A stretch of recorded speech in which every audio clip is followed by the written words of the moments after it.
नमस्कार दोस्तों, क्राइम तक में आप सबका स्वागत है। मैं हूं सुप्रतिम बैनर्जी।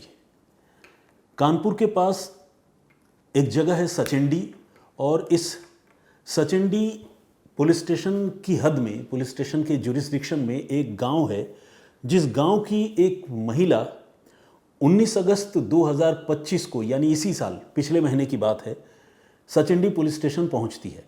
इस महिला के साथ उनकी बुजुर्ग माँ भी है, और ये दोनों महिलाएं थाने में पहुंचकर ये बताती हैं कि उनके घर का मेंबर, कांति देवी ये बताती है कि मेरा बड़ा भाई शिवबीर सिंह, वो तकरीबन 10 महीने से अपने घर से गायब है। कांति देवी और उनकी बुजुर्ग माँ बताती है कि उन्होंने शिवबीर को कांटेक्ट करने की काफ़ी कोशिश की। उनके मोबाइल पर जब भी वो फ़ोन करती हैं वो फ़ोन स्विच ऑफ आता है। हालांकि शिवबीर की कभी कभार अपनी पत्नी से बात होती है, लेकिन घर में पत्नी के अलावा 3 बच्चे भी हैं और हम भी फैमिली मेम्बर हैं। हम चाहते हैं उससे बात करना, लेकिन हमसे बात नहीं हो पाती है। तो हम बहुत परेशान हैं हमारे भाई की, हमारे बेटे की गुमशुदगी से। तो प्लीज़ आप एक FIR रजिस्टर कीजिए और शिवबीर को ढूंढने में हमारी मदद कीजिए। प्लीज़ शिवबीर को ढूंढिए। तो जब ये शिकायत इन दोनों महिलाओं ने सचिंडी पुलिस को दी और FIR गुमशुदगी की दर्ज हुई, तो पुलिस ने फिर शिवबीर को तलाशने की शुरुआत की। सबसे पहले तो उन्होंने यही पूछा कांति देवी से और उनकी बुजुर्ग माँ से कि आप लोग इतने दिनों के बाद, तकरीबन 10 महीने के बाद थाने क्यों आए? आपको तो और पहले आ जाना चाहिए था, अगर इतने दिनों से वो गायब हैं।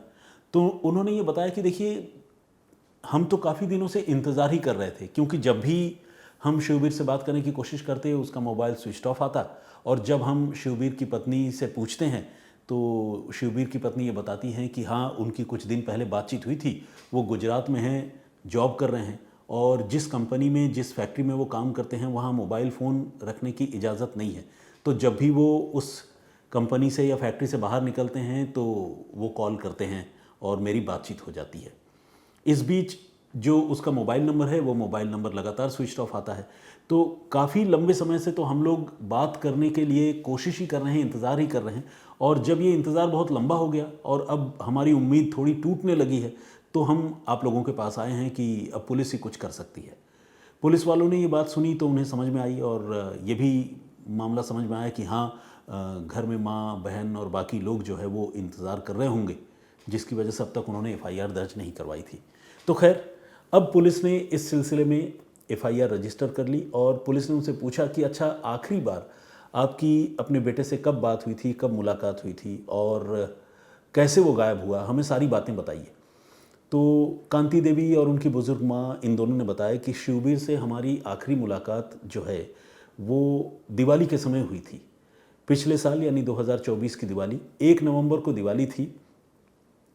गोंडा में इनका पुश्तैनी मकान है, खासकर जो शिवबीर की माँ है उनका पुश्तैनी मकान गोंडा में है, और वो गोंडा में अपने उस पुश्तैनी मकान में दिवाली के समय दिए जलाने के लिए गई थी। तो उनकी अपने बेटे से मुलाकात दिवाली से पहले हुई थी, जबकि कांति देवी जो शिवबीर की बहन है, उनकी मुलाकात दिवाली के दिन भी शिवबीर से हुई थी, 1 नवंबर के दिन भी हुई थी, और 1 नवंबर तक शिवबीर यहाँ घर में ही मौजूद था। 2 नवंबर से शिवबीर का कुछ भी पता नहीं चला, और जब उन्होंने अपनी भाभी से, यानी शिवबीर की पत्नी से ये पूछा कि भैया कहाँ हैं, तो उन्होंने ये बताया कि वो रातों रात जो है वो गुजरात चले गए, क्योंकि उनके कंपनी से, उनके ऑफिस से बार बार उनके लिए फ़ोन आ रहा था। अच्छी जॉब अपॉर्चुनिटी थी, मौका अच्छा था, तो वो रात को ही निकल गए। वहाँ से पहुँचकर वो फ़ोन करेंगे, ऐसा उन्होंने बताया है। तो कुल मिलाकर आखिरी बार बातचीत इनकी 1 नवंबर दिवाली के दिन ही हुई थी, और इसके बाद से फिर किसी ने शिवबीर को देखा नहीं था। अब पुलिस ने जब इस मामले को सुना और सारी बातों को दर्ज किया, तो पुलिस को एक बात समझ में आई कि सबसे लास्ट में अगर किसी की शिवबीर से मुलाकात या बातचीत हुई, या अभी भी रह रहकर अगर बातचीत होती है, तो वो उसकी पत्नी लक्ष्मी देवी से ही होती है। तो लक्ष्मी देवी से भी पूछताछ करनी इस मामले में बहुत ज़्यादा ज़रूरी है। तो पुलिस ने तय किया कि वो लक्ष्मी देवी से इस बारे में पूछताछ करेगी, लेकिन इससे पहले उन्होंने ये भी तय किया कि वो शिवबीर के बारे में कुछ और जानकारी जुटाएगी कि शिवबीर की आखिर शादी लक्ष्मी से कब हुई, कैसे हुई, और कानपुर के पास सचंडी में ये कब से रह रहे थे, गुजरात से क्या कनेक्शन है। ये सारी बातें पुलिस ने पता करने का फैसला किया। तो जब जांच शुरू हुई और पुलिस ने तमाम नाते रिश्तेदारों से पूछताछ की तो ये पता चला कि शिवबीर पहले गुजरात में ही रहा करता था और गुजरात में रहकर कई साल उसने नौकरी की। जब वो वहाँ नौकरी कर रहा था उसी समय वहाँ रहते हुए उसकी यूपी के ही गाज़ीपुर की रहने वाली एक लड़की लक्ष्मी से मुलाकात हुई थी गुजरात में ही, और गुजरात में उन दोनों के बीच में अफेयर हो गया, प्यार हो गया और फिर दोनों ने शादी कर ली और इस शादी से उनको 3 बच्चे भी हुए। वो तीनों बच्चे अभी साथ साथ हैं। गुजरात में उनकी ज़िंदगी ठीक चल रही थी, लेकिन उन लोगों ने फिर फैसला किया, पति पत्नी ने मिलकर, शिवबीर और उसकी पत्नी लक्ष्मी ने मिलकर, कि वो वापस अपने गांव, अपने घर लौटेंगे और वहीं जो है चैन की रोटी खाएंगे। बेशक बहुत ज़्यादा पैसे न कमा सकें, लेकिन अपने घर में रहेंगे तो कम से कम सुकून की ज़िंदगी रहेगी। ये सोचकर शिवबीर ने और लक्ष्मी ने अभी से, इस वक्त जब मैं 2025 में हूँ, अब से तकरीबन 7 साल पहले ये फैसला किया और लक्ष्मी और शिवबीर ये दोनों जो है गुजरात छोड़कर वापस अपने घर सचेंडी आ गए। तो सचेंडी में उनकी पुश्तैनी ज़मीन, खेत, ये सारी चीज़ें तो थी ज़रूर, लेकिन उनका अपना कोई मकान नहीं था गांव में। तो खासकर शिवबीर के रहने के लिए कोई अकोमोडेशन उसकी फैमिली के साथ नहीं था। तो इन लोगों ने गांव में आकर सोचा कि भाई अब कहाँ रहा जाए। तो गांव में ही कुछ नाते रिश्तेदार हैं। एक रिश्तेदार ने अपने घर के सामने एक खाली ज़मीन थी, कहा कि आप यहाँ पर रह सकते हैं। तो शिवबीर ने और उसकी पत्नी लक्ष्मी ने वहाँ पर अपना एक छोटा सा कच्चा मकान बना लिया और ये दोनों फिर वहीं रहने लगे और तीनों बच्चों की परवरिश भी गांव में ही होने लगी। इसके बाद से लेकर अब तक, यानी पिछले दिवाली तक, सब कुछ ठीक ठाक चल रहा था और इनकी ज़िंदगी में किसी तरह की कोई दिक्कत नहीं थी। लेकिन अचानक दिवाली के दिन जो है वो शिवबीर रातों रात ऐसे गायब हुआ कि अब तकरीबन 10 महीने का वक्त गुजर चुका था, लेकिन शिवबीर के बारे में कोई जानकारी किसी को नहीं थी, सिवाय उसकी पत्नी के, कि पत्नी से बीच बीच में बातचीत होती थी और वो भी गुजरात से फ़ोन करता था। लेकिन पत्नी अगर अपने तरफ से चलाकर फ़ोन करती थी तो उसका फ़ोन जो है वो स्विच ऑफ आता था। ये भी एक मिस्ट्री था इस गुमशुदगी के पीछे। तो खैर, पुलिस ने अब जांच शुरू की और जांच शुरू करने के बाद पुलिस ने कॉल डिटेल रिकॉर्ड निकलवाने का फ़ैसला किया। तो जब शिवबीर का जो मोबाइल नंबर है, जो पिछले नवंबर से ही स्विच ऑफ है, जब उस नंबर की कॉल डिटेल निकलवाई तो देखा कि उस नंबर की लास्ट लोकेशन जो है वो उत्तर प्रदेश में ही है और ख़ासकर सचेंडी में ही है। और सचेंडी में ही वो फ़ोन आखिरी दफ़ा 1 और 2 नवंबर की मिडनाइट को, जिस दिन वो शिवबीर गायब हुआ था, उसी दिन स्विच ऑफ हो गया था। इसके बाद से वो फ़ोन फिर कभी स्विच ऑन नहीं हुआ। ये सीडीआर को देखकर ये बात पुलिस को पता चल रही थी, लास्ट लोकेशन पता चल रही थी और उस फ़ोन की एक्टिविटी बंद हो गई थी, ये भी पुलिस को पता चली। जबकि शिवबीर की जो पत्नी है लक्ष्मी, ऑब्वियसली वो तो सबके सामने थी और यहीं सचेंडी में रह रही थी, तो उसका फ़ोन ऑन था और उसकी जब सीडीआर निकलवाई गई तो पुलिस ने ये देखा कि लक्ष्मी के नंबर पर एक ख़ास नंबर से लगातार काफ़ी लंबी और बहुत फ्रीक्वेंट, यानी बार बार बातचीत होती है। और ये कुछ अनयूजुअल सी बातचीत है। अनयूजुअल मतलब या तो कोई बहुत घनिष्ठ मित्र हो, बहुत या तो बहन हो या सहेली हो जिसके साथ कोई महिला घंटों बातें कर सकती हो। तो ये नंबर किसी ऐसे ही आदमी का या ऐसी किसी लड़की या महिला का हो सकता है, ऐसा पुलिस को लगा। तो पुलिस ने जब उस नंबर के बारे में जानकारी जुटाई तो पुलिस ये जानकर, ये देखकर हैरान रह गई कि वो नंबर न तो लक्ष्मी की बहन का, न किसी सहेली का, किसी का नहीं था, बल्कि वो नंबर था उसी गांव के रहने वाले एक लड़के जिसका नाम है अमित। ये अमित बेसिकली रिश्ते में शिवबीर का भांजा लगता था और लक्ष्मी, जिससे अमित की लगातार बातचीत होती थी, वो रिश्ते में अमित की मामी लगती है। तो अपने भांजे से ही लक्ष्मी की लगातार बहुत लंबी लंबी बातें होती थी और अब भी हो रही हैं। ये बात पुलिस को पता चली और फिर पुलिस को थोड़ा सा शक जो है अब लक्ष्मी के ऊपर होने लगा। लेकिन लक्ष्मी से या अमित से डायरेक्ट पूछताछ करने और उन्हें पकड़ने से पहले पुलिस ने तय किया कि वो अपने लेवल पर इस मामले को थोड़ा और इन्वेस्टिगेट करके देखेगी ताकि कुछ और सबूत जुटाए जा सकें शिवबीर की गुमशुदगी के बारे में। तो पुलिस की एक टीम गांव पहुंची और गांव में आकर उन्होंने अब परिवार के लोगों से बातचीत करने की शुरुआत की। शिवबीर के, जैसा कि मैंने आपको बताया कि 3 बच्चे हैं, उसमें से एक बेटा जिसकी उम्र तकरीबन 10-12 साल है, वो पुलिस वालों को मिला, जिसका नाम है रोहित, छोटा सा बच्चा।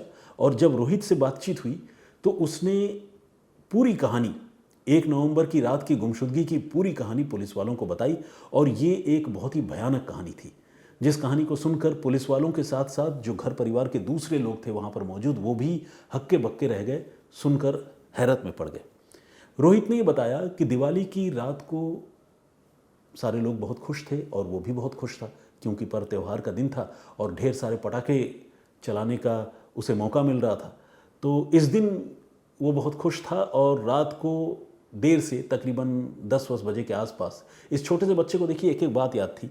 उसने बताया कि रात को देर से तकरीबन 10 बजे के आसपास मैं पटाखे चलाकर अपने दोस्तों के साथ वापस अपने घर आया, और जब घर आया तो उस समय घर में बाकी सारे लोग मौजूद थे, मम्मी पापा बहन भैया सारे लोग, और मम्मी चाय बना कर लाई और हम सारे लोगों ने चाय पी, मम्मी ने भी पी, पापा को दी। लेकिन मुझे जो चाय मिली थी वो चाय पता नहीं क्यों मुझे बहुत कड़वी लगी, अच्छी नहीं लगी, उसका टेस्ट ठीक नहीं था। तो हमने फिर वो चाय जो है शेयर कर ली और मैंने अपनी बहन को और भैया को मेरी चाय दे दी और मैंने वो चाय नहीं पी क्योंकि मुझे पहले ही घूंट में वो बहुत कड़वी लगी।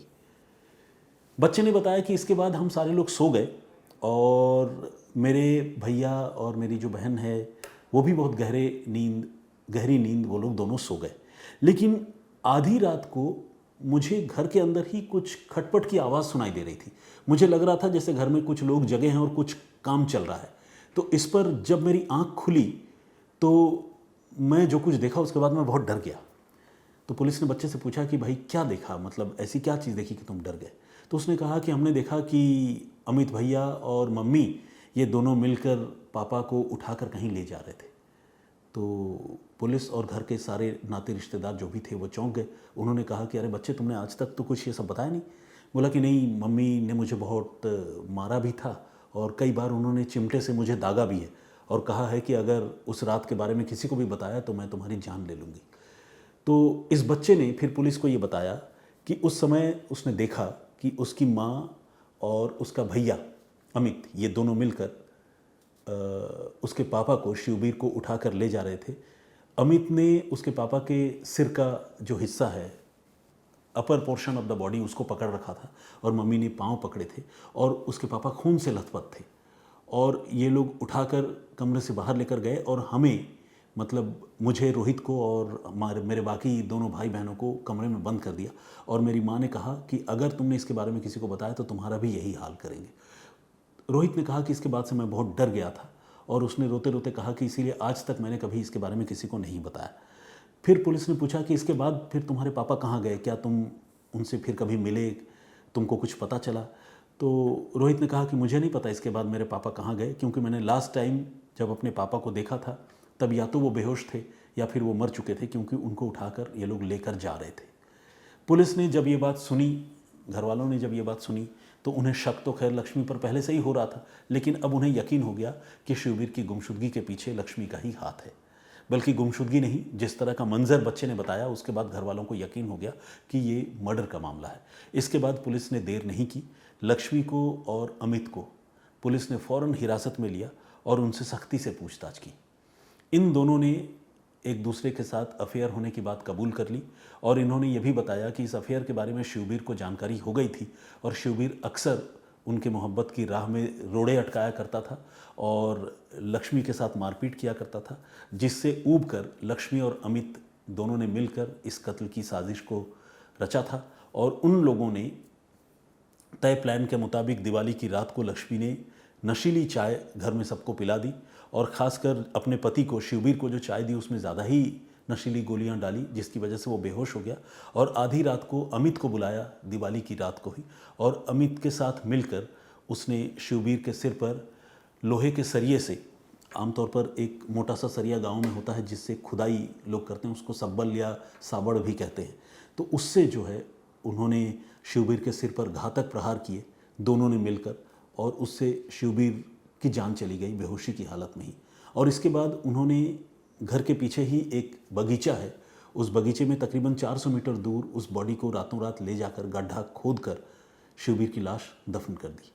और इसके बाद सारे सबूत मिट जाए इसलिए कम से कम 12 बोरी नमक के वो किश्तों में अलग अलग वक्त पर उस गड्ढे में ले जाकर डालते रहे, गड्ढा खोदते, नमक डालते, फिर मिट्टी डाल देते। इस तरह का सिलसिला कई दिनों तक चलता रहा और कानों कान किसी को शिवबीर के बारे में कोई जानकारी नहीं मिली। सुबह उठकर जब लोग शिवबीर को ढूंढ रहे थे, घर के बाकी लोग यानी शिवबीर की माँ, लक्ष्मी की सास और शिवबीर की बहन कांति देवी, तो इन सारे लोगों को लक्ष्मी ने यही बताया कि उनको गुजरात से फ़ोन आया था और वो काम के सिलसिले में गुजरात चले गए हैं। अब जब ये सारी बातें क्लियर हो गई, कत्ल करने वाले लोगों ने अपना जुर्म कबूल लिया, तो पुलिस वहाँ मौके पर पहुंची और जिस जगह पर लाश दफनाई गई थी उस जगह की खुदाई हुई। लेकिन पुलिस तब हैरान रह गई ये देखकर कि जहाँ पर खुदाई हुई वहाँ से लाश गायब थी। वहाँ पर पूरी की पूरी बॉडी, खोपड़ी और बाकी बॉडी पार्ट्स हड्डियों के रूप में कम से कम मिलने चाहिए थे, ये सारी चीज़ें नहीं मिली। वहाँ पर कुछ एक हड्डियाँ मिली, एक लॉकेट मिला जो शिवबीर का था और उसके कुछ कपड़े मिले। अब सवाल है कि बाकी पूरा का पूरा स्केलेटन, पूरा का पूरा कंकाल आखिर कहाँ चला गया? तो जब इसके बारे में फिर से पूछताछ हुई तो इन्होंने बताया कि बीच में कुत्तों ने एक बार उस लाश के कुछ हिस्सों को खोद कर बाहर निकाल दिया था। बाकी लोगों को तो पता नहीं था, लेकिन उन्हें चूंकि पता था कि उन्होंने लाश उस जगह दफनाई है, बीच बीच में जाते थे, और तब उन दोनों ने मिलकर रातों रात फिर से उस कब्र की खुदाई की और वहाँ से लाश निकालकर उन्होंने पास बहने वाले एक नाले में वो सारी की सारी हड्डियाँ बहा दी थी। लेकिन उन्हें ये नहीं पता था कि कुछ एक हड्डियाँ अभी भी मिट्टी के नीचे है और कभी ये राज खुलेगा भी, कभी पुलिस आएगी भी, कभी इस जगह की खुदाई होगी और ये हड्डियाँ या लॉकेट यहाँ से मिलेगी, ये उन्होंने नहीं सोचा था। ऑब्वियसली जो भी अपराधी होता है वो जब कोई अपराध करता है तो वो खुद के पकड़े जाने के बारे में तो सोचता नहीं है, उसे लगता है कि हमने बहुत फुल प्रूफ प्लान बनाया है और कभी ये भेद खुलेगा नहीं। तो इस तरह से एक शख्स जो 10 महीने से तकरीबन अपने घर से गायब हो गया था और उसकी गुमशुदगी के पीछे ये बात बताई जा रही थी कि वो कहीं काम करने के लिए चला गया है, असल में वो काम करने नहीं गया था बल्कि अपने घर से बमुश्किल 400 मीटर के फासले पर बगीचे में दफन था और उसकी लाश के टुकड़े जो है अलग अलग हिस्से में हड्डियों के फॉर्म में फेंके और बहाए जा रहे थे।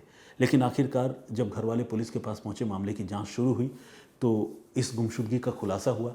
गुमशुदगी असल में कत्ल थी और कत्ल की इस घटना के पीछे कोई और नहीं बल्कि खुद गायब होने वाले आदमी की पत्नी और उसी का भांजा इस मामले में शामिल थे, कातिल थे। पुलिस ने भी इस केस का खुलासा कर दिया है और जो भी आरोपी हैं उन्हें गिरफ्तार कर लिया गया है। तो ये थी पूरी कहानी। इस पूरे घटनाक्रम पर आप क्या सोचते हैं, आपका नज़रिया क्या है, प्लीज़ हमें कमेंट करके ज़रूर बताइएगा। एक स्टोरी जो इससे पहले मैंने आप लोगों को सुनाई थी, मैंने बताया था कि किस तरह से लखनऊ में एक शख्स की हत्या हुई और कत्ल के उस मामले का खुलासा, जो आदमी जिसकी हत्या हुई थी उसकी लाश में से मिले कुछ खून के छींटों और उस लाश के मुंह में दांतों के बीच फंसी एक उंगली के टुकड़े से उस कत्ल के मामले का खुलासा हुआ। वो भी बहुत कॉम्प्लिकेटेड स्टोरी थी और उस स्टोरी में फॉरेंसिक इन्वेस्टिगेशन का बहुत क्रूशियल रोल रहा। तो उस स्टोरी पर बहुत सारे लोगों ने कमेंट किए हैं। अगर आप उस स्टोरी को नहीं सुने हैं तो आपसे रिक्वेस्ट है कि आप क्राइम तक के प्लेलिस्ट में जाकर सुप्रतिम से सुनिए में आप उस स्टोरी को सुन सकते हैं। तो आइए अब कुछ कमेंट्स पढ़ते हैं। नरेंद्र सहाय साहब ने कमेंट किया है। उन्होंने ये कहा है कि please shorten your presentation within 10 minutes which enables listener to have patience to hear it. ठीक है नरेंद्र शाही जी, बहुत धन्यवाद आपका। विवेक पोहरे जी ने भी कमेंट किया है, बहुत बहुत स्वागत। मुन्ना छेत्री का कमेंट है। उन्होंने कहा है कि आजकल पत्नियों को न जाने क्या हो गया है, अपने ही पति को मार देती है। लव समथिंग के नाम से एक आइडिया उन्होंने लिखा है कि राखी, धर्मेंद्र और शत्रुघ्न को एक साथ सुनकर ब्लैकमेल मूवी की याद आ गई। ये बहुत हमारे जैसे कहते हैं ना कि बहुत फिल्मी दर्शक होंगे जो फिल्मों के बड़े शौकीन होंगे, तभी उनको इन नामों को सुनकर जो है फिल्म की याद आई है। एनीवे, अच्छी बात है। नेगेटिव तो थी स्टोरी लेकिन उसमें भी कुछ पॉजिटिव आपने ढूंढा है। अजय धोड़ी का कमेंट है और उन्होंने स्माइली भेजी है, बहुत स्वागत आपका। जगदीश चांडेगड़ा जी रेगुलर हमारे लिसनर हैं, उन्होंने कमेंट किया है। रेगुलर कमेंट भी करते हैं, रेगुलर लिसनर तो बहुत हैं। दीदारुल बापू ने भी कमेंट किया है और इन्होंने सरकाज़म यानी व्यंग्यात्मक कमेंट किया है, ये कहते हुए कि इतनी भयानक क्राइम हम हिंदू लोग नहीं कर सकते।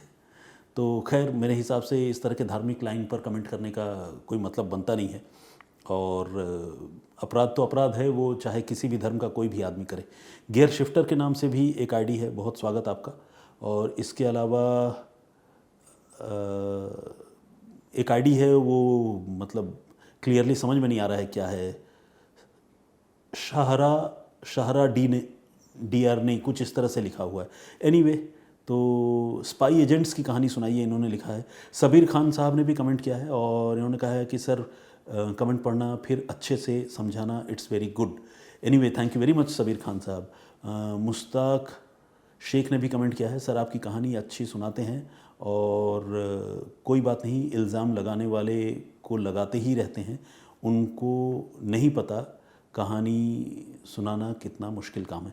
बिल्कुल, देखिए सच तो ये है कि थोड़ा रिसर्च करके तैयारी करके आना पड़ता है, और जैसा मैंने आपको बताया कि कई बार तमाम रिसर्च और तैयारी के बावजूद कई बार आप कैरेक्टर्स के नाम भूल जाते हैं, कई बार आप स्पेसिफिक डेट्स भूल जाते हैं, कई बार किसी स्टोरी का जो सबसे क्रूशियल और इम्पॉर्टेंट पार्ट है, पता चला आप यहाँ के स्टोरी रिकॉर्ड कर रहे हैं, आपने वो पार्ट ही मिस कर दिया, ऐसा भी होता है। तो खैर मेरे साथ तो होता है, मतलब बाकी शम्स सर ऑब्वियसली बहुत प्रोफिशिएंट है, इसमें कोई दो राय नहीं है, और उनके साथ किसी की तुलना भी नहीं है, तो उनका मामला बड़ा ही फ्लॉलेस होता है, इसमें कोई दो राय नहीं। और इसके अलावा अम्मार अली साहब ने भी कमेंट किया है, थैंक यू वेरी मच। करण औलख देसी मुंडा के नाम से एक आईडी है, उन्होंने कमेंट किया है, बहुत स्वागत आपका। गौरव खत्री का कमेंट है, और इन्होंने कहा है कि फ़ोटो भी डाला कीजिए स्टोरी के साथ। बिल्कुल, आपने जिस स्टोरी का जिक्र किया उसमें जो एक दो तस्वीरें रिसर्च के दौरान मुझे मिली थी, वो तस्वीरें हमने थंबनेल में लगाई हैं। तो इकरा इमरान का कमेंट है, और उन्होंने कहा है कि शर्ट का कलर और मोबाइल का कलर सेम टू सेम है, माशाल्लाह, थैंक यू वेरी मच, बहुत धन्यवाद आपका। उस जो प्रीवियस डे में मैं एक शर्ट पहन कर आया था, उसको आप लोगों ने बड़ा कॉम्प्लीमेंट किया, थैंक यू वेरी मच। इसके अलावा टेक सेवी के नाम से एक आईडी है, और इन्होंने भी अपनी बात कही है। दानिश की ज़ुबानी के नाम से एक आईडी है, उन्होंने कहा है कि मेरा आपसे नम्र निवेदन है कि जितनी भी आपके वीडियोस हैं इन पर आप एपिसोड नंबर ज़रूर डालिए, क्योंकि कई बार ऐसा होता है कि हमने आधी ही वीडियो सुनी और बीच में कोई काम पड़ गया, फिर बाद में जब हम इस वीडियो को ढूंढते हैं तो मिलती ही नहीं, क्योंकि कोई वीडियो काफ़ी साल पुरानी होती है, एपिसोड नंबर होगा तो ढूंढने में आसानी होगी। बिल्कुल, ये बात तो खैर आपने सही कही है, मैं भी इस पर पहले भी चर्चा कर चुका हूँ। आप लोग भी सोचते होंगे कि भाई चर्चा ही करते हैं, काम नहीं करते। असल में एपिसोड नंबर डालने से पहले मैं ये सोच रहा हूँ, बार बार यही सोच रहा हूँ कि अब तक तो सैकड़ों स्टोरीज सुना दी, अब अगर नंबर 1 से शुरुआत करूँगा तो बाकी सारे स्टोरीज़ का क्या होगा, ये मेरे मन में एक थॉट है, इसीलिए थोड़ा सा स्टोरी नंबर अब तक मैंने नहीं डाला है। एसकेपी मोटिवेशन के नाम से काडी है, बहुत बहुत स्वागत आपका। और इडिल प्रधान के नाम से काडी है, इन्होंने बताया अपना नाम शर्मिला प्रधान है, और आपका वीडियो मैं बहुत सुनती हूँ, मेरे पति का जन्मदिन है और उनका नाम मनोरंजन प्रधान है, तो आप प्लीज़ उनको विश कर दीजिएगा। तो मनोरंजन जी को मेरी ओर से बहुत बहुत शुभकामनाएं, हैप्पी बर्थडे, और पूरी क्राइम टीम की ओर से। शर्मिला जी, मुझे नहीं पता, मुझे लग रहा है कि ये डेट बर्थडे का तो मैं स्किप कर गया हूँ, क्योंकि प्रीवियस स्टोरी मैंने फ्राइडे को आप लोगों को सुनाई थी, आज मंडे है, तो लेकिन चलिए, बिलेटेड हैप्पी बर्थडे। मुझे लगता है कि बिलेटेड से जन्मदिन की खुशियाँ कुछ दिनों के लिए एक्सटेंड हो जाती हैं, तो पॉजिटिव एस्पेक्ट इसमें यही है। थैंक यू वेरी मच आप सारे लोगों का। मैं फिर हाजिर हूँगा किसी और कहानी, किसी और वाक्य के साथ, तब तक अपना बहुत ख्याल रखिएगा, सुरक्षित रहिए। जय हिंद, जय भारत।